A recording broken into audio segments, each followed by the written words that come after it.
Listo, hoy día vamos a hablar, como les comentaba, de la sexualidad en el joven y en el adulto, ¿sí? Gracias por confirmarme, Oscar. Se escucha claro, me dicen ya. Perfecto. Bueno, yo ya me presenté, ya no voy a hablar más de mí porque ya la mayoría, creo, me conoce y si no, por ahí ya saben que soy obstetra, soy educadora sexual, orientadora y consejera en sexualidad, arte terapeuta y coach.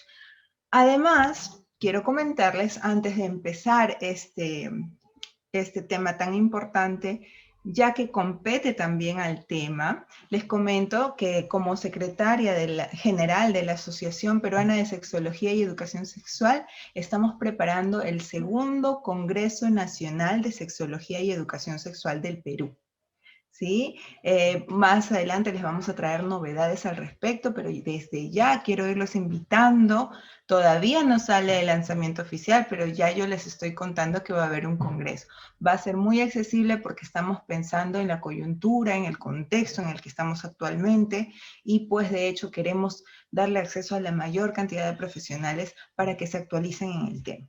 ¿Sí? Entonces empezamos. Es importante para los que no han estado en las ponencias anteriores que redondeemos bien el tema de lo que es la sexualidad. Entonces yo vengo hablando de esto mucho, ¿sí? En mis distintas ponencias. Entonces ahorita lo vamos a hacer a manera de repaso nada más porque ya al inicio del ciclo de conferencias lo hemos conversado, pero más adelante probablemente vuelva a hablar del tema específico, ¿sí?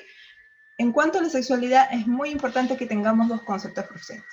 Uno, pues, que definitivamente es inherente a nuestra personalidad y además va a estar desde que nacemos hasta que morimos. No es que la persona vive una sexualidad solamente cuando está joven o adolescente. No, la sexualidad es parte inherente de nuestra personalidad desde que nacemos hasta que morimos. Y además tiene que ver también con la interacción con el resto y con el conocimiento de nosotros mismos, ¿sí? Hasta ahí de manera general el concepto de la sexualidad que siempre lo vengo repitiendo. ¿Qué más? Hay que tener bien claro sobre qué base se construye la sexualidad en nosotros. Tenemos las bases biológicas, que son todo lo que tiene que ver con nuestra información genética, los cromosomas, etc. ¿Sí? La biología misma y el funcionamiento de nuestro cuerpo. Las bases psicológicas, que ya tienen que ver con nuestros pensamientos y nuestros sentimientos. Y las bases socioculturales, que ya entran a tallar en todo lo que es el contexto, ¿verdad? Quienes nos rodean, la comunidad en la que vivimos, cómo nos influenciamos y cómo influenciamos esto. Otro concepto que no debemos olvidar para los que recién están empezando con el tema o de repente lo están retomando después de tiempo, pues es un punto que yo siempre hago incidencia y es basado en el modelo TEDIS, en el modelo de la teoría de la dinámica de identidades sexuales, que es de un peruano, de nuestro psicólogo Víctor Vázquez Maza, que nos habla de 5 procesos que influyen en la sexualidad. ¿Sí? Tenemos, ahí está, el proceso sexo. El sexo que quiere decir si somos determinados como XX o XY, hembra o macho. No tiene que ver con las relaciones sexuales, sino con la determinación cromosómica propia de nosotros, ¿verdad? El placer, que es toda sensación que experimentamos de bienestar, agradable. Recuerden que hay un placer erótico y hay un placer no erótico. No todos los placeres están relacionados al erotismo. ¿Sí? La orientación sexual, que es hacia quién van dirigidas nuestras atracciones, ¿verdad? Recuerden que cuando hablamos de adolescencia, habían partes de estos procesos que todavía estaban configurándose, todavía no estaban definiéndose bien, entonces por ahí van a haber algunos cambios, pero ya cuando pasamos a la adultez, esto va a estar más configurado y más afianzado. Tenemos también la identidad de género, que es cómo nosotros nos identificamos en cuanto a nuestros roles, a nuestras percepciones, respecto a lo que nos asigna la sociedad. Y la reflexividad, que vemos ahí a una persona que prácticamente se está leyendo a sí misma, ¿verdad? Es como nos autopercibimos como un ser sexual. ¿Qué cosa de nosotros conocemos y tenemos conciencia de nosotros? Entonces, todo esto a lo largo de los cursos de vida, de las etapas de vida, va configurándose, va cambiando. Puede ir moldeándose, otras estabilizándose. Ya hemos hablado de la niñez, ya hemos hablado de la adolescencia y hoy día vamos a hablar de la adultez. Entonces vamos a recordar.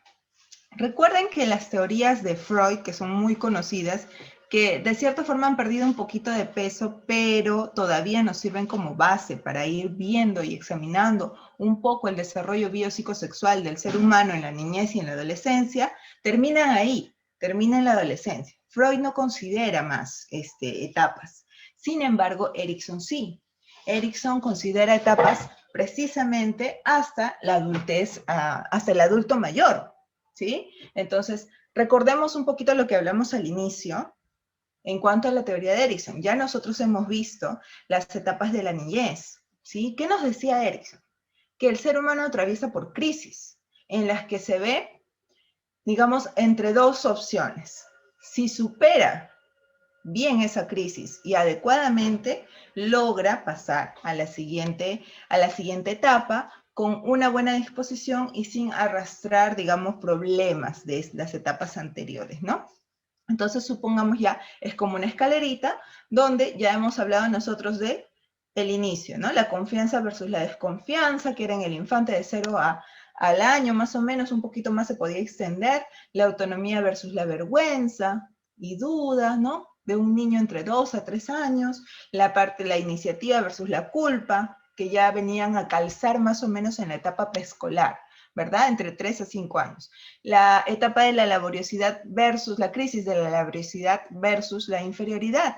El estudiante entre 5 a 6 hasta los 12 o 13 años, que es más o menos el inicio de la pubertad, ¿sí?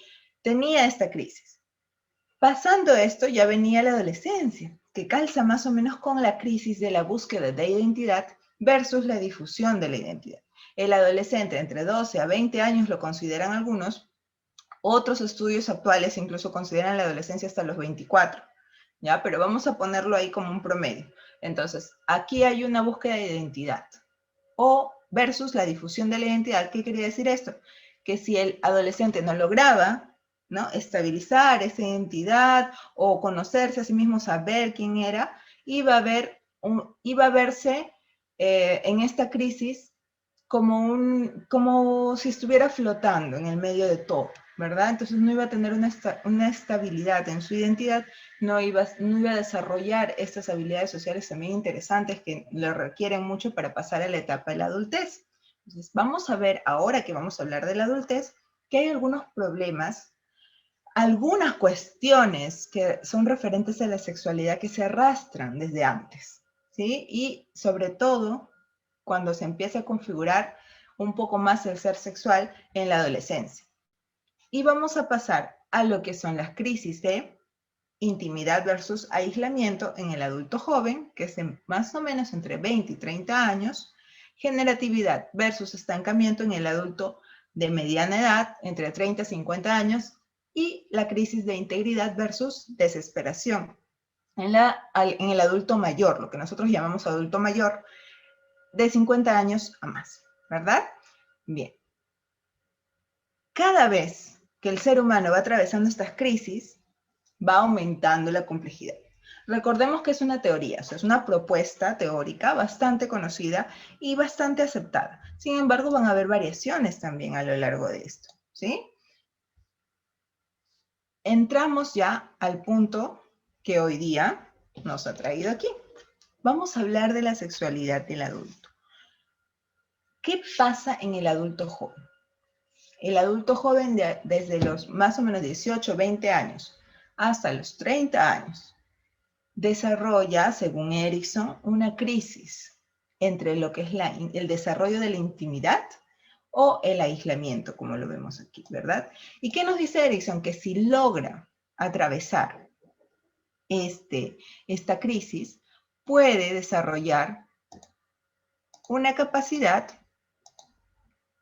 de amar. Amar en el sentido amplio de la palabra, no solamente estamos hablando de las parejas, ¿verdad? Estamos hablando del amor en general, pero ya como ser sexual, hablemos de intimidad versus aislamiento. ¿Qué se les viene a la mente, así como profesionales o en general, ¿no? ¿Qué se les viene a la mente con la palabra intimidad? A mí me gusta mucho poder conversar, pero en este medio virtual vamos a adaptarnos. Entonces, cuando yo hago mis ponencias de manera presencial, converso mucho con las personas que me escuchan. Ahora tenemos el chat, entonces me gustaría leerlos porque esto es un compartir de conocimientos. Manejamos distintas áreas, distintos conocimientos, y es importante que lo compartamos y que podamos dialogar. Así se va construyendo mejor nuestros aprendizajes, ¿verdad? Entonces yo quiero preguntarles a ustedes, ¿qué se les viene a la mente cuando hablamos de intimidad? ¿O qué concepto manejamos nosotros de intimidad? Yo los leo acá en el chat. A ver. Yo les voy a leer en el chat. Todavía no leo a nadie. A ver, anímense a participar, colegas, profesionales de la salud, para poder avanzar con el tema, ir dialogando. No es un examen, no es que yo también tenga la verdad absoluta, podemos aprender todos, ¿verdad? Entonces, intimidad, el concepto que manejemos de intimidad o que creamos que es intimidad. A ver, mientras se animan, voy a dejar de compartir. Ah, ya me están escribiendo. Ya. Privacidad, me escriben por acá, tiene que ver. Ah, por acá me ponen relaciones sexuales coitales en esta etapa. Por aquí me ponen que se conocen muy bien, clima de confianza. Muy bien, muy bien. A ver, ¿quién más se anima a darme su opinión? Conocerse, intimidad, relación privada, me ponen por aquí. Ya. Hasta ahí me están comentando, ¿no? Ah, la intimidad es una conexión entre uno mismo, entre dos, fuera del entorno, me ponen aquí. Íntimo, algo mío, algo interior. Muy bien. Y exactamente todo lo que están colocando tiene que ver con intimidad. Porque intimidad en algunos campos, ¿no? Nuestros pacientes, de repente las personas a las que nosotros atendemos, nuestros usuarios, entienden intimidad como tener relaciones sexuales, ¿no? Pero la intimidad va más allá de eso. La intimidad es algo más complejo y es algo que muchas veces falta en una pareja, falta en una relación y trae muchas consecuencias, porque la sexualidad no es solamente el coito y no es solamente el contacto físico. Este componente de la intimidad juega un papel muy importante. Entonces, obstetra, ¿qué viene a ser intimidad? Me dirán, ¿no? Pues es el acercamiento, el compartir de dos personas situaciones, emociones, tener algo en común, algo que solo puedas compartir con esa persona. Si yo tengo una pareja y no tengo nada en común con esa persona, no hablo de nada de nada, absolutamente nada, solo es que vivimos juntos, cada uno hace su trabajo, luego llega en la noche, tienen relaciones sexuales y ya. ¿Habrá intimidad ahí? No, ¿verdad? Pero si yo comparto con algún interés, no todos tenemos que ser iguales, pero hay intereses en común que son importantes en una pareja, ya sea el campo eh, educativo, el campo profesional, tal vez los dos son de la misma profesión, comparten temas de conversación, los dos tienen un sueño en común, hay confianza, hay conversación, hay comunicación. Todo eso engloba la intimidad. Y es precisamente algo de lo que carecen muchos. Entonces, hay que ir viendo eso. ¿Sí? Entonces, si el adulto es capaz de desarrollar esa intimidad con alguien, ya estamos hablando en el plano de la pareja, ¿sí? Ya es capaz de establecer relaciones más fuertes y que vayan más adelante, ¿verdad? Que se encaminen a un futuro. ¿Y cuál es la crisis con el aislamiento? Pasa también que en la actualidad muchos adultos jóvenes se encuentran en esta carrera de ver cómo cómo salir adelante, ¿verdad? Ya la sociedad dice que ya tú a los 25 años tienes que tener trabajo, hasta para buscar trabajo te ponen, no sé, 10 años de experiencia cuando recién tienes 25 años y acabas de salir de la universidad de repente a los 20, ¿no? Pero te ponen requisitos de 10 años de experiencia, entonces están contra el tiempo y muchas veces dejan de lado la capacidad de desarrollar intimidad con las personas, de tener buenos amigos, de tener una pareja con la cual compartan temas en común y se aíslan en lo que son las presiones de la sociedad. Esto también trae más adelante algunas disfunciones sexuales. ¿Ah? Pero sobre todo, Erikson nos dice que en esta etapa, si es que hay persistencia de aislamiento, pues probablemente no se desarrolle la capacidad para amar correctamente, amar sanamente, ¿no? Vamos avanzando. ¿Hasta aquí hay alguna pregunta? Si hay alguna pregunta, me van escribiendo al chat que yo los estoy leyendo, ¿sí? ¿Qué más? A ver, vamos avanzando y vemos que el adulto joven ya tiene la capacidad, como les decía yo, de establecer relaciones íntimas y recíprocas, cuando es sano. Ojo, porque acá vamos a hablar de la parte sana, pero más adelante vamos a ver que hay variaciones, porque si se desarrolla sanamente esta etapa, pues van a haber relaciones íntimas, recíprocas, donde no solamente recibamos amor, sino también demos amor. No solamente demos atención, sino también recibamos atención. Porque muchas veces esto se tergiversa, se cree que el amar es ideal y que muchas veces nos dicen, pues, lo aguanta todo, lo supera todo. Es una idealización del amor que no debería estar presente en un adulto sano mentalmente, porque el amor es recíproco, el amor sano es recíproco. Igual, las relaciones sexuales tienen que ser recíprocas. La sexualidad es sana, tiene que vivirse sana y plena para ser vivida correctamente, ¿verdad? Entonces, un adulto que ya puede desarrollar y establecer relaciones íntimas y recíprocas va a desarrollar 4 potencialidades. Dentro de estas potencialidades, nosotros tenemos, a ver, la reproductividad. Recordemos que ya estamos en una etapa reproductiva. Si establece relaciones íntimas y recíprocas, puede ya pasar a la etapa de la reproductividad. Ojo, aquí también hay que hacer un punto y aparte, porque tenemos 2 cositas ahí. El que el adulto quiera formar una familia es muy distinto a que el adulto tenga que formar una familia. Entonces, se ve aquí un poco el rol de la sociedad. Muchas mujeres actualmente ya no desean ser mamás, desean vivir una vida profesional, de soltera, viajar, hacer su vida, lo cual se debe respetar como decisión propia de cada ser humano.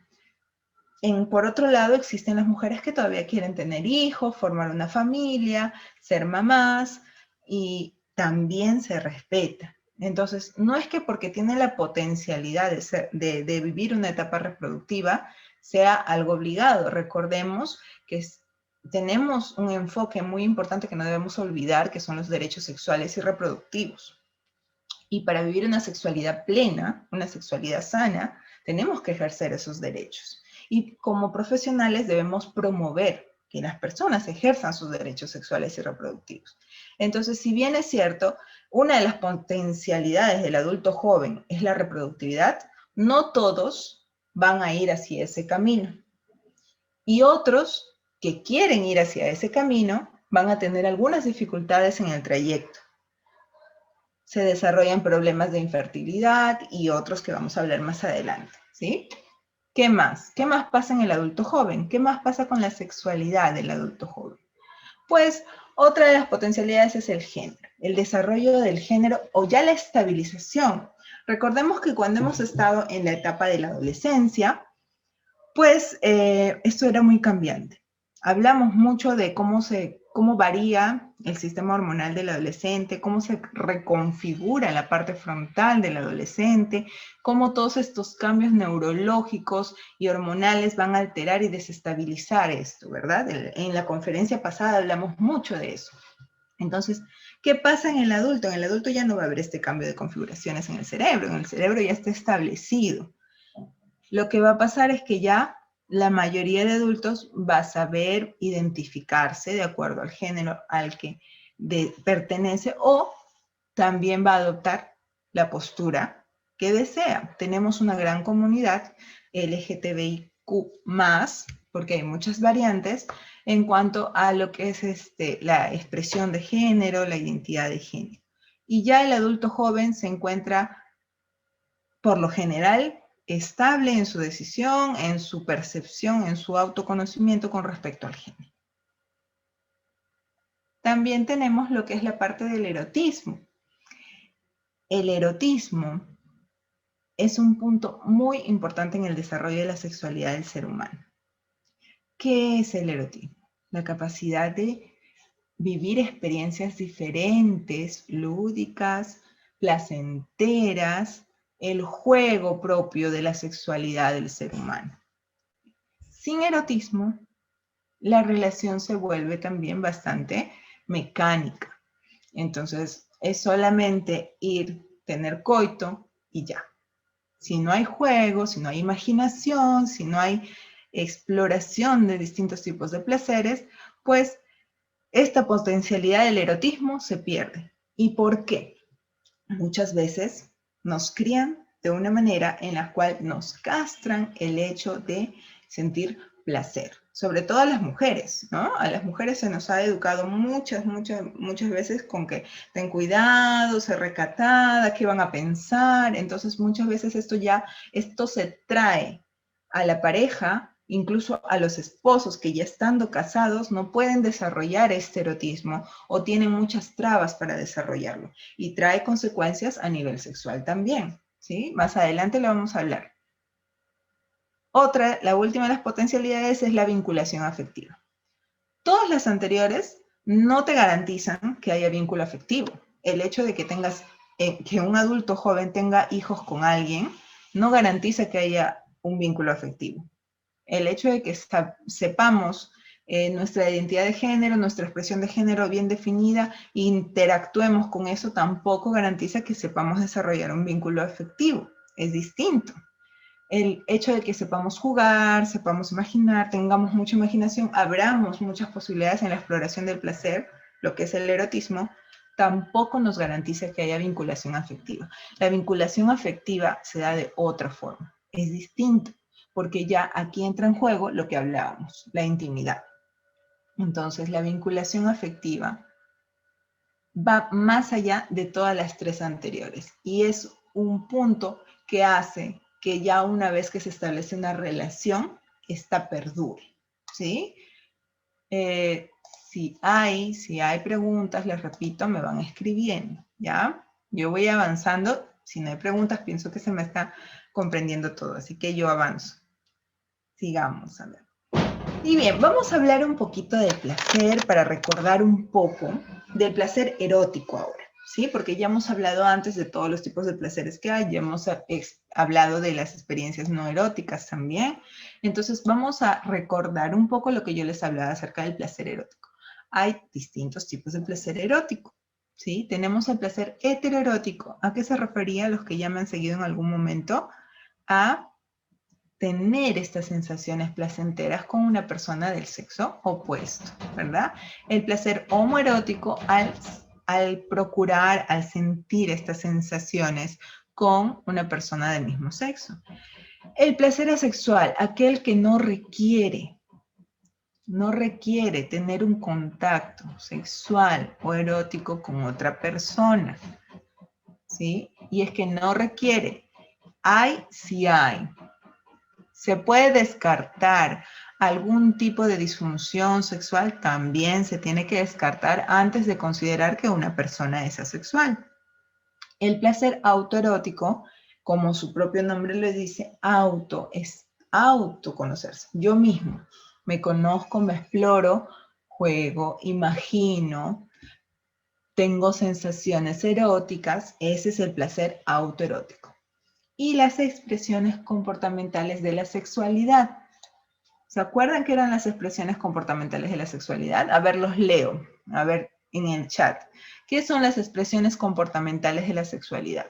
Voy a darles unos segunditos a ver los que recuerdan o de repente algún ejemplo en sus propias palabras. En sus propias palabras me lo dicen, ¿no? ¿Qué son SS? Expresiones comportamentales de la sexualidad. ¿Qué nos suena? ¿Se acuerdan de qué hablábamos aquí? A ver, vamos a mirar.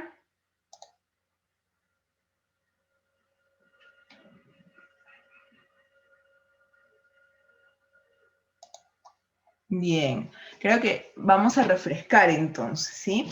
Las expresiones comportamentales de la sexualidad son muy variadas. Entran acá lo que antiguamente le llamaban fetiches, ¿sí? El hecho de tener una fijación con algún tipo de objeto, parte del cuerpo, disfraz, etcétera. Cuando necesito esto para tener esta sensación erótica, llegar al placer y llegar a tener relaciones sexuales. ¿Qué más? Expresiones comportamentales de la sexualidad, como, por ejemplo, a las personas que les gusta tener juegos rudos en el momento del acto sexual, por ejemplo, ¿no? Todas las filias, antes les decían parafilias también, ¿no? Fetiches, parafilias, etcétera. Todo esto integra las expresiones comportamentales de la sexualidad. ¿Qué no integra las expresiones comportamentales de la sexualidad? ¿O qué podría estar en el borde de lo patológico?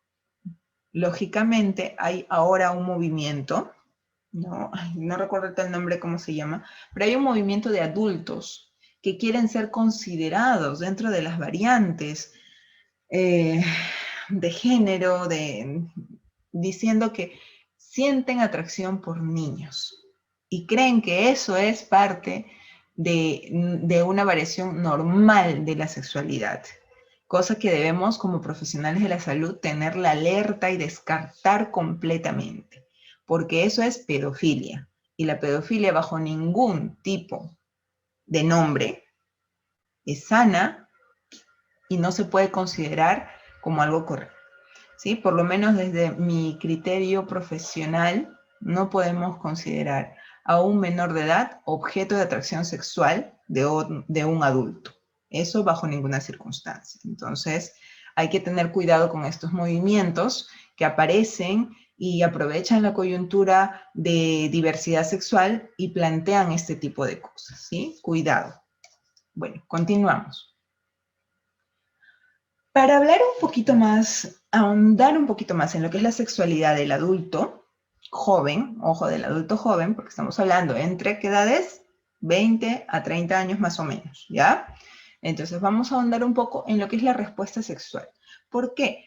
Porque también, si tuviéramos tiempo, pero porque es un tema muy amplio, podríamos hablar incluso de las disfunciones sexuales, pero vamos a irnos por la parte, digamos, normal, o la parte que va dentro de lo que se supone que debe ser, y ya en algún momento seguramente haré un taller de las disfunciones. Entonces vamos viendo el desarrollo normal de la sexualidad en un adulto joven. Tenemos el modelo de Master y Johnson acerca de la respuesta sexual humana. ¿Qué nos diferencia entre la respuesta sexual de la mujer y la respuesta sexual del hombre? ¿Sí? Nos muestra una curva lineal, es un modelo lineal, donde iniciamos con el, según Master y Johnson, ¿sí? Con la excitación. Pasamos hacia una meseta, donde el placer se encuentra activo, ¿sí? En la excitación, recién estamos empezando con el juego, con el placer. En la meseta ya hay placer activo, desarrollo de sensaciones corporales placenteras, hasta que se llega al orgasmo, que es la máxima expresión de placer en nuestro cuerpo y mente, ¿sí? Entonces, en el varón vemos esta línea azul, una clara configuración lineal desde la excitación, la meseta, hasta la etapa de la resolución. ¿Qué es la resolución? Cuando ya se vivió la experiencia máxima del orgasmo y va a decaer todo lo que es la excitación, toda la sensación placentera. En el caso del varón, esta etapa dura mucho tiempo. No puede tener, bueno, salvo de repente alguien que haya entrenado su parte espiritual mucho, porque sí, puede ser, ya, no sé, un super maestro de yoga y qué sé yo, pero por lo general, fisiológicamente hablando, el varón pasa de una etapa de excitación, meseta y resolución y tiene que esperar un tiempo todavía hasta que pueda volver a tener una erección. Es lo normal. Es así como funciona la fisiología sexual del ser humano varón. Entonces, a medida que va avanzando, esta etapa de descanso, de resolución, también se va ampliando. En los adolescentes suele ser muy corta y en los adultos ya se va espaciando. Lógicamente, en los adultos mayores, ya hablemos de 60 años o más, esta etapa se va a configurar bastante larga, incluso pudiendo durar días en que no pueda tener una nueva erección. ¿Sí? En cuanto a las mujeres,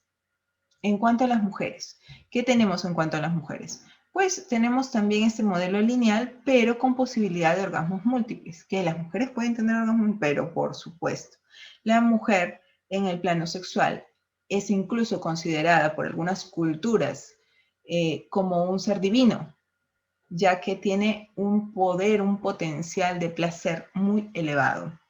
Si queremos verlo desde la parte espiritual, hay, como les digo, hay religiones que consideran el acto sexual no solamente una conjunción de cuerpos, sino también de espíritu, de energía, y en verdad el ser humano es cuerpo y es energía, así que esto no tiene nada de descabellado. Más adelante probablemente hablemos de lo que es la sexualidad consciente. Tiene un poco que ver también con esta espiritualidad, con este intercambio de energía que hay en una relación sexual. Ahorita, hablando de la respuesta sexual, pues la mujer tiene mucha posibilidad de hacer distintos tipos de orgasmo, no solamente multiorgásmica, también hay otros tipos, pero hoy día no vamos a hablar de las variaciones, vamos a tomar en cuenta esto. La etapa de la resolución en la mujer es bastante corta. Puede llegar a tener nuevamente una relación sexual placentera con todas sus etapas inmediatamente después de haber llegado al orgasmo. Entonces eso le da muchas posibilidades de explorar su placer. Esto tuvo una pequeña variación con el modelo de Kaplan, que no lo he planteado acá porque es el mismo, solamente que le introdujo el tema de la estimulación. Como ven acá en Master y Johnson, solamente está la excitación, la meseta, el orgasmo, la resolución, ¿verdad? Kaplan puso la estimulación también, que podía estar antes de la excitación o incluso después de la excitación. Y efectivamente, cuando nosotros visualizamos el comportamiento sexual del adulto, sabemos que no siempre es que estén con ganas de tener relaciones sexuales, pero puede aparecer un estímulo. Digamos, hay una mujer que está cansada, la típica mamá de repente, ¿no? Está criando a sus hijos todos los días, o ese día la hicieron renegar, tuvo muchas cosas que hacer, más la carga del trabajo, y está totalmente cansada y ni por acá se le ocurre tener una relación sexual. Viene el esposo y ella como si nada. Pero ¿qué pasa si hay un buen estímulo? ¿Verdad? ¿Qué pasa si la pareja conoce a esta mujer y sabe lo que le gusta? Sabe que le gusta de repente un masaje, un buen masaje. Y empieza por ahí. Sabe que tal vez le gusta la música de tal artista. Y como conoce a su pareja, ¡pum!, pone la música. Sabe tal vez que le gusta, que ya cuando está cansada no le gusta cocinar, entonces él mismo cocina y la atiende. Son cosas distintas que pueden empezar a estimular a una persona. Y por ahí ya empiezan las caricias, los besos, las palabras bonitas, el juego sexual y se entra la excitación. También puede ser que venga la excitación primero y luego el estímulo, ¿verdad? De repente por ahí hay alguien que ya está con esta idea o viene, ha soñado algo de su pareja y viene con esas ganas, ¿no? Y entonces la excitación está ya de frente y más bien va a incrementarse con el estímulo después. Bien, ¿hasta aquí alguna pregunta para avanzar? ¿Sí? A ver, voy a revisar el chat. No, al parecer no hay preguntas, pero si tienen preguntas me van a preguntar. No hay problema, yo respondo. Bien. Este es otro modelo que es un poquito más, digamos, revoloteado, complicado, pero que a su vez explica un poco lo que también les estaba conversando yo, ¿no? Que no siempre se empieza por el deseo, no siempre se empieza por la excitación, no siempre se empieza por el estímulo, entonces va a introducir todos estos conceptos de una manera cíclica, es el modelo de Bason, ¿ya? Bason, y pues está acá esquematizado un poco lo que yo les estaba contando, ¿no? No siempre es que empieza la excitación, a veces hay un deseo sexual espontáneo. Los varones de repente saben, ¿no? En las noches sueñan algo y se despiertan con una erección. Y su pareja de repente justo está cerca a ellos y siente eso y le da deseo. Y empieza todo el ciclo.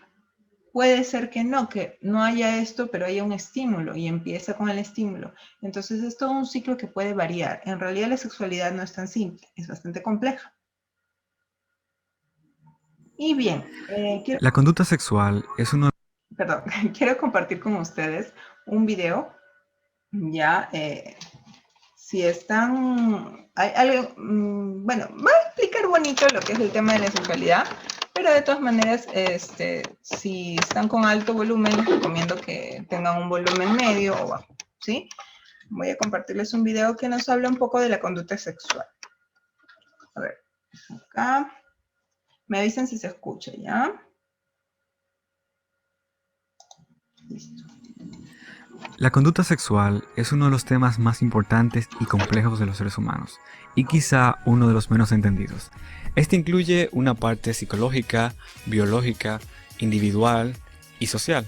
En este video nos enfocaremos principalmente en la parte biológica o científica del sexo. El acto sexual comprende varias fases o etapas explicadas en este gráfico donde se relaciona el tiempo con los momentos del acto sexual. El primero es la excitación, seguido por la meseta, orgasmo y resolución. Este gráfico presenta variaciones dependiendo del sexo que vamos a detallar más adelante. La excitación es la etapa inicial del acto sexual y en esta se ven envueltos dos partes importantes que son la corteza cerebral y la médula espinal. La corteza cerebral es donde tienen lugar los pensamientos eróticos, los estímulos psicológicos y los estímulos visuales, olfatorios y somatosensoriales. Por otro lado, la médula espinal coordina la actividad cerebral con la información sensorial proveniente de los órganos genitales. Por tanto, la etapa de excitación puede comenzar por la estimulación psicológica del encéfalo o por activación de los mecanorreceptores en los órganos genitales a través de la aplicación de masajes en el área genital, aunque normalmente estas respuestas suelen estar combinadas durante el sexo. El orgasmo se produce una vez alcanzado el punto máximo de estimulación durante el acto sexual. Algunos autores lo definen como una descarga explosiva de las tensiones neuromusculares en el apogeo de la respuesta sexual. El orgasmo se acompaña de la contracción secuencial de los músculos relacionados al aparato genital, vocalizaciones, elevación de la frecuencia cardíaca y elevación de la presión arterial, así también como la liberación de hormonas como dopamina y oxitocina. A pesar de que el orgasmo es un fenómeno universal a todos los seres humanos, todavía hay mucho que no conocemos al respecto. Esto ha cambiado en los últimos años gracias a la introducción de la resonancia magnética funcional, que ha permitido estudiar lo que sucede en el cerebro durante el orgasmo.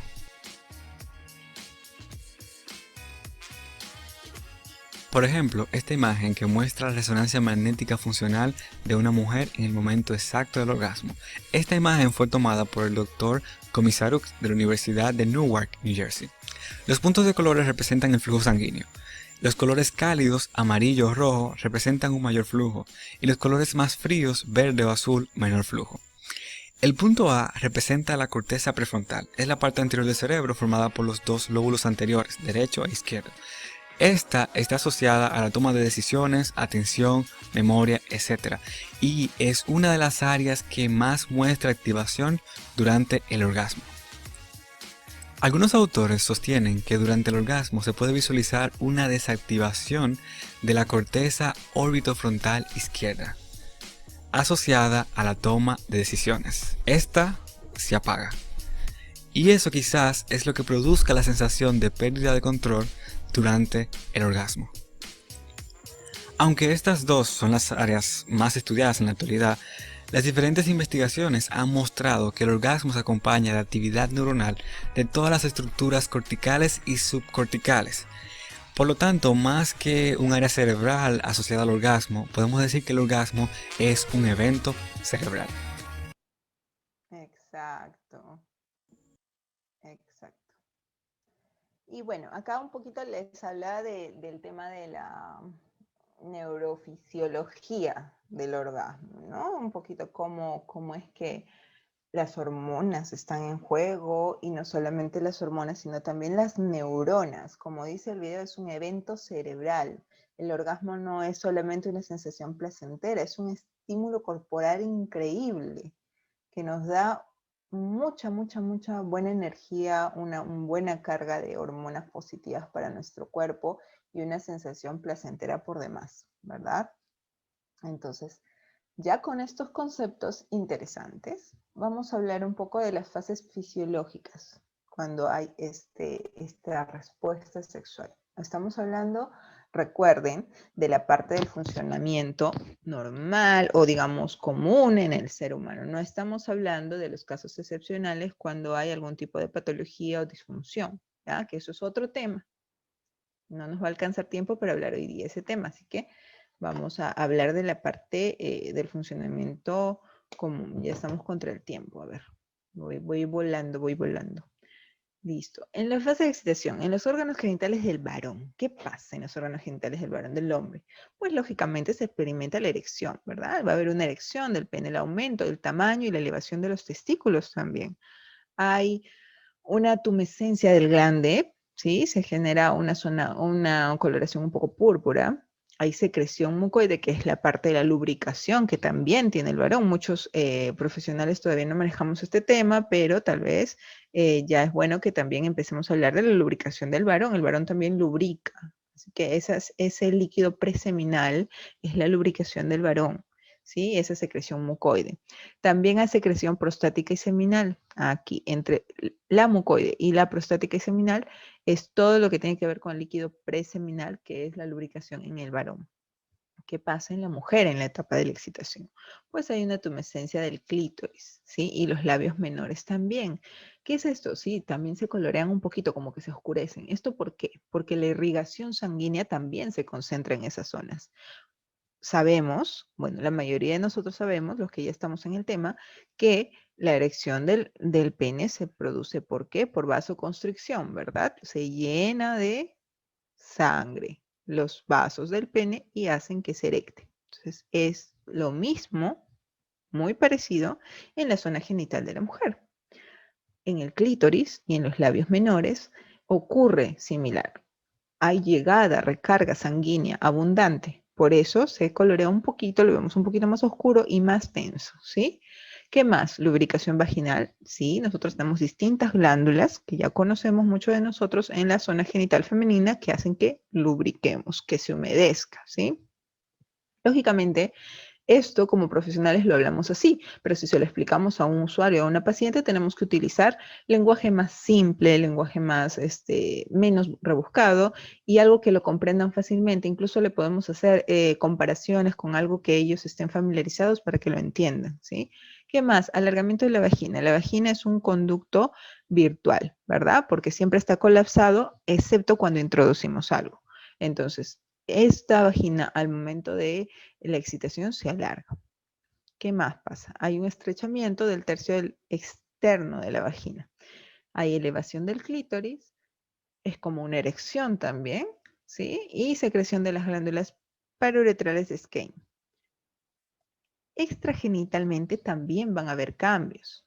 No solamente es en la parte genital, todo el cuerpo experimenta placer, desde la mente, todo el cuerpo. Entonces tenemos que tener en cuenta también estos cambios. No en todas las personas van a ser notorios. Ojo, porque muchas consultas a veces nos dicen, ¿y cómo sé yo que no me están mintiendo? ¿Cómo sé yo que sí está excitándose, que sí siente placer? Pues lamentablemente no lo vas a saber porque cada persona experimenta la excitación de manera diferente. Hay cosas que sí son estándar, como lo que ocurre en los órganos genitales, que también se pueden ver alteradas por algunas otras situaciones, como incluso el uso de anticonceptivos hormonales. Ya vamos a hablar más adelante de eso, pero en la parte externa tú no te puedes dar cuenta porque no todos reaccionan de la misma manera. Sin embargo, hay algunos estándares, como la erección de los pezones. Sí, los pezones también se erectan, se contraen la piel de los pezones y da la sensación de erección. ¿Sí? El aumento de la frecuencia cardíaca, la elevación uterina, el aumento de la ventilación, respiramos más rápido, agitado, jadeante, ¿verdad? El rubor sexual, que no en todas las personas se nota. Lógicamente, si una persona es más de tez más clara, se va a notar con mucha facilidad si se sonroja o no, pero en una persona que somos más trigueñitas no necesariamente se va a notar. ¿Sí? ¿Qué más? El aumento de las areolas mamarias, el aumento del tono muscular, ¿sí? Pues el cuerpo se tensa, ¿no?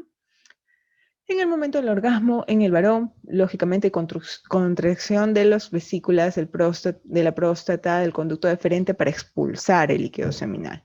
¿Sí? Hay contracción del músculo bulbo e isquiocavernoso con salida de líquido seminal, contracción del esfínter anal también. O sea, toda esta zona pélvica se contrae. Igual en la mujer. En la mujer también, en el momento del orgasmo hay contracción uterina, contracción de la plataforma orgásmica vaginal y contracción del esfínter anal. En parte extragenital tenemos los espasmos musculares, ¿sí? El aumento de la taquicardia y la secreción de oxitocina, esta hormona que nos genera placer. Resolución. En la parte de la resolución, cuando ya cayó todo lo que es el orgasmo, pues en el varón hay la involución de la erección, el aumento que se dio en el momento de la excitación, pues va a caer, ¿verdad? ¿Qué más? El periodo refractario, que es ese periodo en el cual todavía no pueden tener relaciones sexuales porque por más que quieran, por más que se estimulen, por más que les aparezca la actriz que más admiran y que más les gusta sin ropa, no van a poder porque todavía tienen que esperar su periodo refractario, ¿sí? Va a variar, de acuerdo a la edad de las personas, va a variar. ¿Qué más? En la mujer, disminución de la congestión pélvica, va a haber pérdida de la tumescencia del clítoris, ya va a volver a la coloración natural, puede retornar a la fase orgásmica, sí. O sea, inmediatamente termina un orgasmo, ¿puede empezar otro? Sí. Si hay un buen estímulo, si hay una buena conexión, si hay una buena comunicación, puede haber orgasmo tras orgasmo tras orgasmo, pero no todas las mujeres son así. Y no todas las mujeres tienen el deber de ser multiorgásmicas. ¿Tienen la potencialidad de serlo? Sí, todas las mujeres tenemos la potencialidad de serlo. Depende mucho del autoconocimiento, de la libertad que nos demos de explorar el placer y de la comunicación que tengamos con la pareja. ¿Qué más? En la parte extragenital, pues hay sudoración, descenso de la presión arterial y descenso de la frecuencia cardíaca. Además, también hay secreción de prolactina. Aquí sucede una cosa muy interesante. Cuando estamos dando de lactar, por ejemplo, y se tienen relaciones sexuales, sale leche muchas veces después de la etapa de la excitación y del orgasmo. Sí, y es una cuestión que a muchas personas les llama la atención. Todavía hay el tabú de conversarlo. Hace poco colocaba yo en el Facebook, pues con mucho agrado el hecho de que veo ya que más gente se está animando a hablar de la sexualidad en ciertas etapas de vida que antes pasaba desapercibida, ¿no? Yo hace como 10 años empecé a hablar de la sexualidad en la gestación y era como que, ay, que esta tetra, ¿qué estará hablando? O me miraban rarito, ¿no? Ay, todo lo ve relaciones sexuales. Pero no, es una etapa muy importante, es una etapa crucial en la vida de pareja. Muchas veces la relación de pareja pierde el equilibrio en esta etapa porque no se aborda adecuadamente la sexualidad durante la gestación. Se rompen lazos en vez de crearse lazos. Eh, se generan disrupciones en la pareja con la llegada de un nuevo bebé que se podrían manejar adecuadamente en el plano sexual si es que se les da una buena orientación. Y vengo insistiendo, insistiendo en que se hable de esto, en que nos preparemos las personas que tenemos a gestantes a nuestro cargo, el personal de salud que ve a las mujeres, que hablemos de este tema, que nos eduquemos en este tema, que lo abordemos. Y me agrada mucho cuando veo a más colegas que hablan del tema porque siento que esa piedrita inicial pues está dando frutos y probablemente no soy la única. De hecho, hay investigaciones al respecto, hay muchas cosas que compartir y pues la idea es difundirlo, ¿no? Hay que hablarlo bien, adecuadamente, hay que abordarlo adecuadamente y darle una buena educación sexual, no solamente a los adolescentes y niños, sino también a los adultos. Y pues en la etapa de la lactancia también es otro tema tabú, también es otro tema que así nomás no se ve, pero que también yo toco, que también exploro, que también hablo, que también difundo. Ya volveré a transmitir para ustedes de repente un poco de sexualidad durante el periodo de lactancia, porque tiene todas estas cositas, hay muchas cositas de qué hablar en este periodo que no se conversan así nada más. Y es importante que el personal de salud que vea a las mujeres esté preparado para hablar de eso, porque muchas cosas se generan detrás de comportamientos sexuales inadecuados. ¿Sí? Bueno, avancemos porque estamos con la hora. Bien, hormonas. En cuanto a las hormonas, pues ya no las voy a mencionar todas, las tienen ahí. Son muchas las hormonas que van a entrar en el juego de la excitación, del deseo, del orgasmo, de la resolución. ¿Sí? Voy a pasar los videos porque ya no tengo mucho tiempo, es 1 hora y ya estamos con el tiempo, pero voy a generar, Hablemos. yo tengo la costumbre de cada ponencia que tengo, generar un drive que lo cuelgo en mi página, en mi fanpage, y pueden descargar todos los archivos que yo uso para hacer mis diapositivas. No es que les dé las diapositivas, porque las diapositivas son, digamos, a criterio mío, un resumen adecuado de la información que deben de tener, pero me importa mucho compartir de dónde saco la información para que ustedes con su propio criterio profesional también puedan abordar el tema. Y eso creo que es muy enriquecedor para todos. Entonces, yo no he podido por motivos de salud todavía hacer el drive de las sesiones anteriores, pero lo voy a colgar. Los que están siguiéndome en la fanpage van a, y no sé, creo que se le da like o algo para que les llegue las notificaciones. Ahí les va a llegar seguramente la notificación cuando cuelgue el drive y ahí les voy a colgar los archivos de los videitos que no puedo pasar hoy y además los archivos de los artículos en los cuales pueden encontrar la información que yo estoy dando, ¿sí? ¿Qué más? Tenemos en el adulto ya, en el adulto de la edad media, para avanzar, porque ya me van a votar si no, sí, ya es tarde. Ya, en el adulto de la edad media, tenemos la crisis, ¿recuerdan? La crisis de generatividad versus estancamiento. Ya el adulto que ha aprendido a crear lazos, que ha aprendido a formar pareja o a estabilizarse, digamos, si no quiere tener pareja, por lo menos dentro de una estabilidad emocional adecuada, entra en una etapa en la que ya va a preocuparse más por lo que genera hacia su futuro, por lo que está preparando para su futuro, versus una etapa de estancamiento. Entonces, esta crisis, si se llega a resolver, nos dice Erickson, genera la capacidad de cuidado, de autocuidado y de cuidado por el otro, por las personas que nos acompañan. Pero a veces nos enfrascamos digamos, en lo que nos han enseñado antes, en cómo hemos crecido, arrastramos problemas anteriores de la adolescencia y nos estancamos y no tenemos esta generatividad.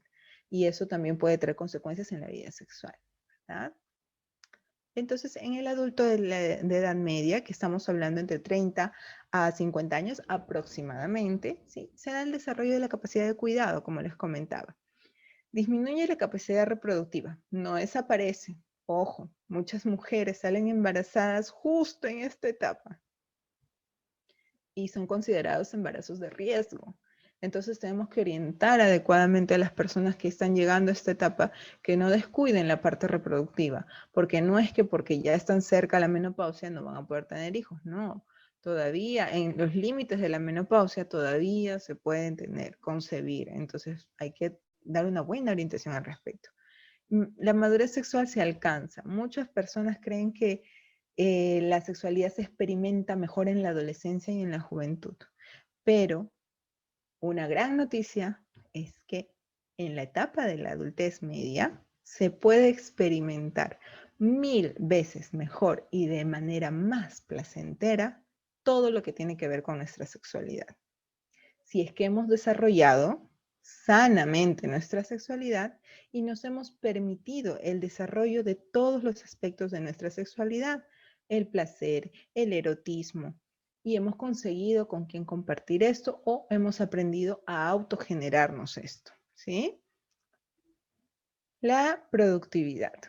De hecho, un adulto de edad media ya se va midiendo, automidiendo a sí mismo por su capacidad productiva, no reproductiva, productiva, de generar productos para sí o para su familia o para su futuro.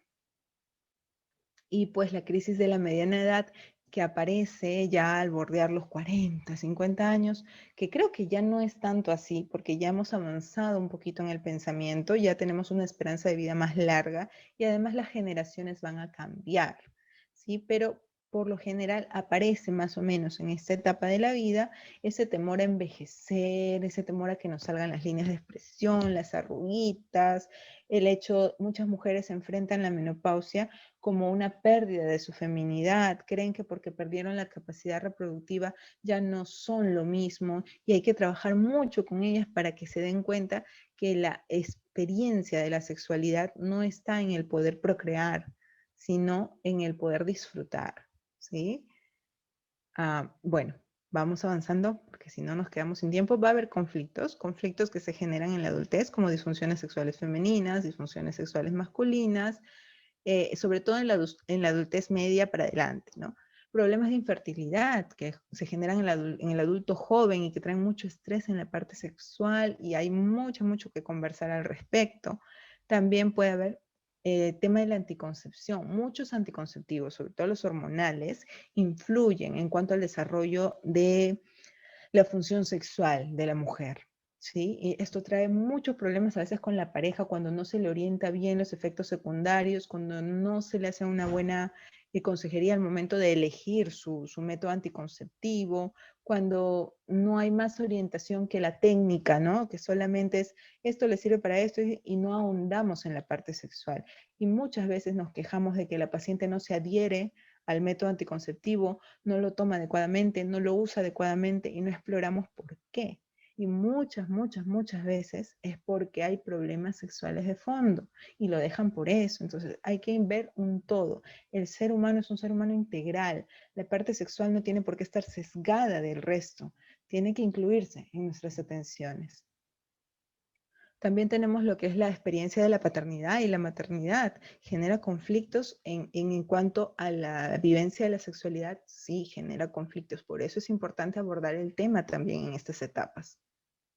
Y pues, de hecho, la violencia. La configuración de cómo nos han criado, cómo hemos experimentado nuestra sexualidad versus cómo la ha experimentado nuestra pareja, puede traernos conflictos que generen violencia, sí. Sobre todo en una sociedad que todavía tiene mucha carga machista y que ve a la mujer que disfruta y que goza de su vida sexual con malos ojos. Y lejos de crear relaciones fuertes y placenteras en las parejas, genera disrupciones y violencia al interior de la pareja. ¿Cómo abordamos el tema? Pues es importante sí o sí educación, orientación y consejería en el plano de la sexualidad. Atención médica si es necesario. Si nosotros tenemos un paciente y vemos que con orientación, con consejería no se resuelve todo y puede haber un problema médico, tenemos que derivarlo con las atenciones correspondientes, ya sea el ginecólogo o el urólogo, ¿sí? Porque hay muchos temas de disfunciones que no solamente tienen que ver con aspectos emocionales y de educación, sino también con problemas médicos, como enfermedades, como comorbilidades, la diabetes, las enfermedades coronarias. Hay medicamentos para estas enfermedades que generan a veces, por ejemplo, disfunción eréctil, ¿no? Entonces tenemos que tener en cuenta muchas cosas. Ya cuando uno está en el rubro, ya aprende a integrar todo esto. Y pues en otros casos, terapia sexual. Todo esto de la mano nos va a garantizar un abordaje perfecto. ¿Qué debemos lograr? Cambios. Si vemos que algo está mal o que algo no va muy bien, pues tenemos que cambiar. Y en general en la vida es así, ¿no? Si vemos que algo no está funcionando y repetimos la receta y repetimos la receta y volvemos a repetir la receta, ¿cómo esperamos resultados diferentes? Eso no tiene lógica, ¿cierto? Entonces, ¿qué hay que hacer? Cambios. Cambios. ¿Qué cambios? Cambios en cuanto a las relaciones sexoafectivas. Si vemos como profesionales que ahí hay algo que falla, vamos a ir orientando, vamos a ir, en mi caso, aparte soy coach, entonces puedo ir coacheando a las parejas en el camino de lo que pueden o no pueden mejorar, ¿sí? También cambios en las conductas sexuales. Las conductas son otras cosas. Entonces, yo tengo conductas agresivas en la parte sexual y mi pareja no va con eso, tengo que mejorar, tengo que cambiar, tengo que hallar un equilibrio, ¿sí? Y mitos y tabúes. Y esto pesa, pero pesa, pesa, pesa, como no tienen idea. Ay, todas las ideas que nos han puesto en la cabeza tienen un peso tan grande en el desarrollo de la sexualidad que es urgente que los abordemos y podamos cambiar. Porque mucho de esto trae consecuencias a la larga bueno, ya ahorita ya no podemos hablar del plano patológico, nos hemos centrado en la parte normal, pero como les decía, una relación sexual es un encuentro no solamente de cuerpos. La sexualidad no solamente es cuerpo, es espíritu, es energía. Muchas personas, yo veo, ¿no? Por ahí el hablar del campo de la sexualidad a veces es muy marquetero, pero lo ven desde un punto de vista muy superficial. Y muchos hablan, por ejemplo, del famoso Kama Sutra, ¿no? Y hablan del Kama Sutra, de las poses, que la pose tal, que la pose cual. Yo les digo, una persona que de verdad ha leído el Kama Sutra sabe que no es un libro de poses, es un libro espiritual. Es un libro que te habla más allá de las poses sexuales que tú puedes realizar. Entonces, es un abordaje tan bonito. Lógicamente hay que separar algunas ideas que ya son un poco retrógradas, machistas, que también están en el Kama Sutra, pero separando esto, dejando esto aparte, podemos encontrar mucha riqueza, no solamente en el plano de la sexualidad en cuanto a posiciones, sino también en cuanto a espiritualidad, en cuanto a conexión de energía, en cuanto a tener una sexualidad consciente más profunda. Te ayuda a entender que tú conectas con alguien no solamente en físico, sino también en espíritu. ¿Y cómo está el espíritu de esa otra persona que está contigo? Viene molesto, viene con cargas emocionales, viene con traumas de la infancia que no ha podido resolver, y toda esa energía pasa a ti cuando también estás con esa persona. Entonces, es tan amplio y tan bonito de conversar esto de la sexualidad consciente, pero por hoy lo dejamos aquí. Espero que les haya gustado la ponencia, que haya sido de su agrado y sobre todo que podamos replicar más adelante, que cuando les comparte el drive con las lecturas lo lean y lo puedan difundir. De repente hablar, yo me siento contenta cuando más profesionales de la salud comenzamos a integrar el plano de la sexualidad en nuestro abordaje con nuestras pacientes, porque el ser humano es un todo y el erotismo es a la sexualidad lo que la ganancia es a la pérdida. No solamente son cuerpos, hay mente, hay energía, hay juego, hay muchas cosas, ¿sí? Entonces yo les doy muchas gracias por haber estado aquí conmigo hoy día